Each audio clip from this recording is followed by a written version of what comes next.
लाभ भाव धन प्रदाता भाव ऐसे बनता है। नमस्कार, आप देख रहे हैं नक्षत्र दुनिया और आज की वीडियो में हम बात करेंगे लाभ भाव के विषय में। मित्रों, कौन से ग्रह लाभ भाव को धन प्रदाता भाव बनाते हैं, इस विषय वस्तु को आज के वीडियो में हम जानेंगे। क्या शुभ ग्रह और अशुभ ग्रह दोनों इस भाव में बैठकर या दृष्टि प्रभाव दिखाकर लाभ देंगे या फिर नुकसान भी पहुंचा सकते हैं? तो इन सारी बातों को हम क्रमवार तरीके से समझने का प्रयास करेंगे, सूत्रों के माध्यम से और उदाहरणों के द्वारा सरल तरीके से चीजों को जानेंगे। यदि आप चैनल पर नए हैं तो चैनल को सब्सक्राइब अवश्य करें। वीडियो ज्ञानवर्धक लगे तो लाइक जरूर करें। आइए शुरू करते हैं। मित्रों, कुंडली के 11वें भाव की बात करें तो यहां से हम धन लाभ का विचार तो करते ही हैं, यानी जीवन काल में जो हमें धन प्राप्त होगा उसका विचार हम कुंडली के 11वें भाव से करते हैं। इनकम किस प्रकार की रहेगी, इसके अलावा समाज में कीर्ति किस प्रकार की रहेगी, इच्छाओं की पूर्ति, मनोरथ सिद्धि का विचार करना हो, बड़े भाई बहनों की स्थिति का विचार करना हो, हमारे उनके साथ किस प्रकार के संबंध रहेंगे इसका विचार करना हो तो कुंडली का 11वां भाव देखा जाना चाहिए। कुंडली के 11वें भाव में कोई भी ग्रह, चाहे शुभ ग्रह बैठे या अशुभ ग्रह बैठे, ये लाभ देने का कार्य करते हैं। लेकिन आप किस प्रकार का लाभ देंगे इनकी चर्चा अभी हम सूत्रों के माध्यम से करने वाले हैं। अलग अलग इस ग्रह इस भाव में बैठकर या दृष्टि प्रभाव दिखाकर किस प्रकार का प्रभाव देंगे, आइए विचार करते हैं। मित्रों, लाभेश से संबंधित आज का पहला सूत्र इस प्रकार से, यदि लाभेश लाभ भाव में ही बैठ जाए तो ये सबसे अच्छी और श्रेष्ठ स्थिति कही जाएगी। ऐसी परिस्थिति में लाभेश की दशा या अंतरदशा जातक के लिए कल्याणकारी सिद्ध होती है। समाज में मान सम्मान और यश अच्छा मिलता है, प्रसिद्धि प्राप्त होती है। इसके अलावा बड़े भाई बहनों के साथ संबंध अच्छे मधुर बने रह सकते हैं, इसकी संभावनाएं बनती हैं। धन लाभ अच्छा होता है, इच्छा पूर्ति, मनोरथ पूर्ति की संभावनाएं बनती हैं। अब ध्यान देने योग्य बात यह है कि कुंडली के लाभ भाव में राशि का जो अंक लिखा होगा उसके स्वामी ग्रह को ही लाभेश कहा जाता है, चाहे ये शुभ ग्रह हो चाहे ये अशुभ ग्रह हो। लाभेश यदि अपने ही घर में बैठ जाएंगे तो ये अच्छी और श्रेष्ठ स्थिति कही जाएगी। आइए दूसरे सूत्र पर विचार करते हैं। मित्रों, लाभ भाव से संबंधित आज का दूसरा सूत्र इस प्रकार से है, यदि लाभ भाव में शुभ ग्रह बैठ जाएं तो ऐसी परिस्थिति में जातक को शुभ मार्गों से धन की प्राप्ति होती है। धन लाभ शुभ मार्गों के माध्यम से होता है। देखिए, यदि गुरु ग्रह यदि लाभ भाव के अंदर स्वक्षेत्री, मित्र क्षेत्री या उच्च राशि के होकर बैठते हैं तो शुभ मार्गों से धन लाभ कराते हैं। ठीक इसी प्रकार यदि शुक्र ग्रह की बात करें तो शुक्र ग्रह यदि स्वक्षेत्री, मित्र क्षेत्री या उच्च राशि के होकर लाभ भाव में बैठ जाएं तो ये भी शुभ मार्गों से धन लाभ कराते हैं।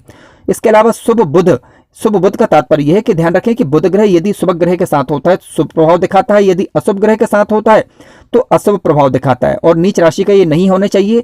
तो शुभ बुध यदि कुंडली के 11वें भाव में बैठ जाते हैं तो ऐसी परिस्थिति में अपनी दशा या अंतरदशा के दौरान ये भी शुभ मार्गों से धन का अर्जन करवाते हैं।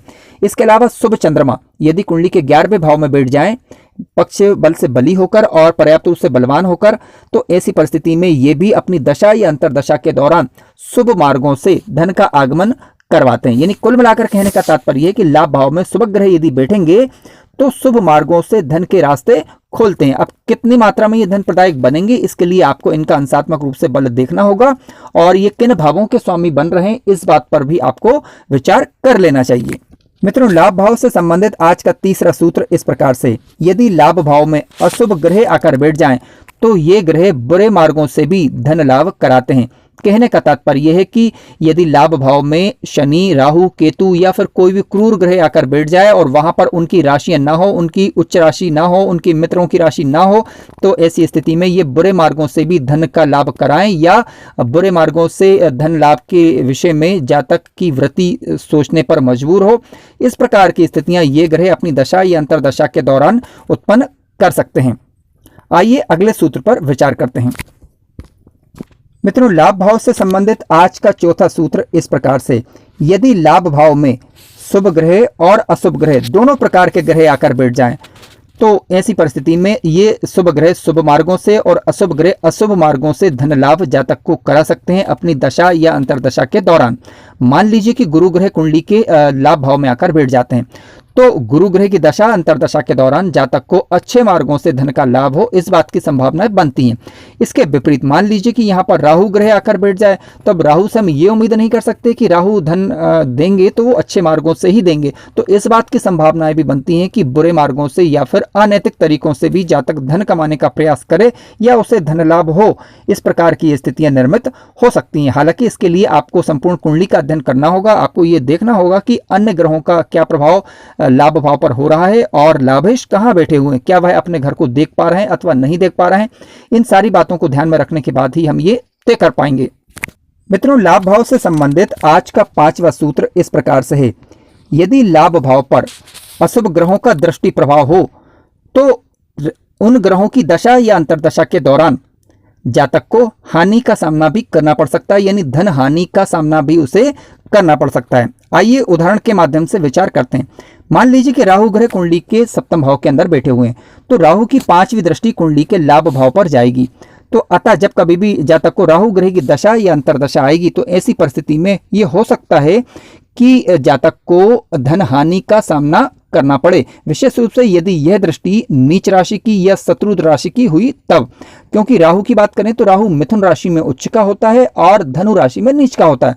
अब मान लीजिए कि राहु ग्रह स्वयं नीच के होकर बैठ जाए, ठीक है, या फिर लाभ भाव में 9 नंबर का राशि का अंक लिखा हो, तो ऐसी परिस्थिति में राहु ग्रह की दशा या अंतरदशा के दौरान जातक को धनहानि हो सकती है। दूसरा उदाहरण समझते हैं। देखिए, मान लीजिए कि शनि ग्रह कुंडली के भाग्य भाव में आकर बैठ जाएं और शनि की 30वीं दृष्टि जो जाएगी लाभ भाव पर जाएगी। तो शनि क्योंकि अशुभ ग्रह की श्रेणी में आते हैं, तो ऐसी परिस्थिति में इस ग्रह की दशा या अंतरदशा के दौरान जातक को धन हानि हो, इस बात की संभावनाएं बनती हैं। या फिर जो इनकम है उनकम में कहीं भी उतार चढ़ाव हो, प्रॉपर तरीके से इनकम ना आए, इस बात की संभावनाएं बनती हैं।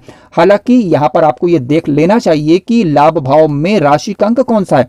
यदि मित्र राशि का अंक आता है तो ज्यादा दिक्कत वाली बात बिल्कुल नहीं होती। उच्च राशि का अंक आता है तब भी दिक्कत बिल्कुल नहीं होगी, या हो सकती है तो सामान्य प्रकार की रहेगी। लेकिन यहाँ पर यदि शत्रु राशि का अंक हुआ या शत्रु राशि हुई, जैसे कि मेष राशि यहाँ पर हुई, तो दिक्कतें ज्यादा आ सकती हैं। मित्रों, लाभ भाव से संबंधित आज का 6वां सूत्र इस प्रकार से। यदि लाभ भाव पर शुभ ग्रहों का प्रभाव हो जाए तो ऐसी परिस्थिति में शुभ ग्रहों का प्रभाव होने की वजह से ये दृष्टियां जातक को लाभ कराती हैं, धन लाभ कराती हैं, इच्छा पूर्ति मनोरथ पूर्ति में सहायक होती हैं। उदाहरण स्वरूप यहाँ पर गुरु ग्रह मैंने कुंडली के सप्तम भाव में लिखे हुए हैं। आप यहाँ पर देख सकते हैं कि गुरु की 5वीं दृष्टि लाभ भाव पर जा रही है। इसके अलावा शुक्र की बात करें तो ये भी नैसर्गिक रूप से शुभ ग्रह हैं और इनकी 7वीं दृष्टि कुंडली के लाभ भाव पर जा रही है।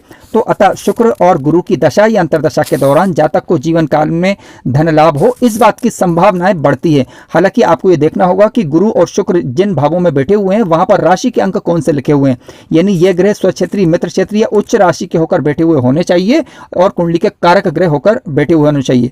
अब मान लीजिए कि शुक्र खुद नीच राशि के हो जाए तो फिर हम उनसे ये उम्मीद नहीं कर सकते कि दशा या अंतरदशा के दौरान जातक को अच्छा ही धन लाभ कराएंगे।